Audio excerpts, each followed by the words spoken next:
We were called here to New Balance today for some employees having difficulty breathing with some irritation. Upon us getting here, we asked for a full evacuation of the building. We sent in initial crews to monitor the air quality. The air quality came back normal at this time.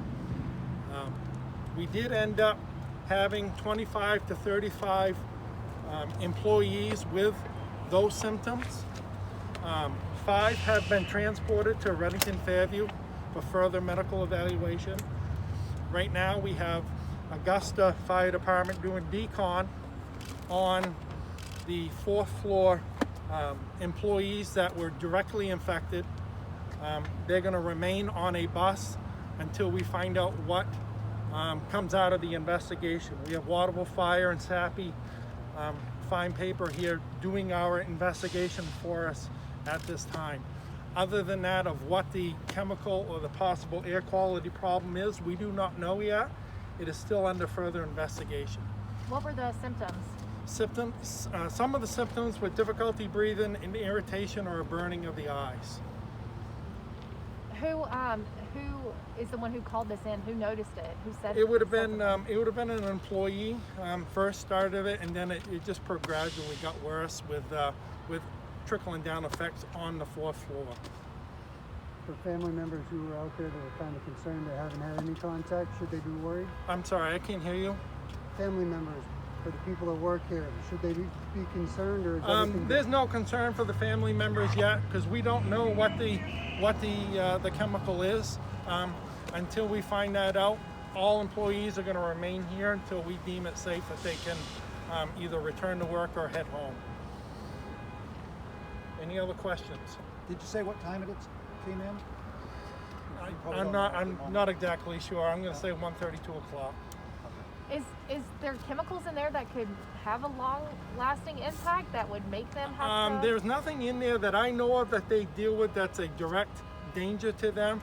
But if chemicals are mixed, that can create another problem. So that's what we're trying to determine at this time.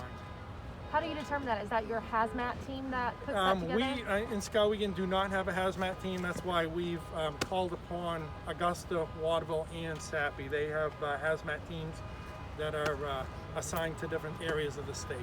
Okay. So they do that for us. And list all the agencies you got helping you out? Right now, until we know what the chemical that we're dealing with is, and then we'll determine if they can handle that in the cleanup and mitigating the problem, or if we need to go further. Who's here? Who have you got here for agencies and stuff? We have SAPI, we have Waterville, Winslow, all the local ambulance services, and all our mutual aid companies around Norridgewock, Madison, in those areas.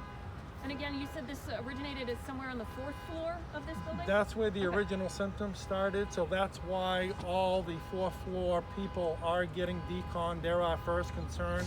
We haven't decided until we know what the chemical is if we need to do employees from other floors. I missed the very beginning, so how many were people transported to hospital? There were 5 transported for further evaluation. Right now they seem to be stable. Until we know what we're dealing with, that's all I know at this time. And how difficult is it to work a scene this large and with this many people? It takes a coordinated effort with that many employees also, and that's why we bring in all these other agencies where they all have specific tasks and help us work through this. So.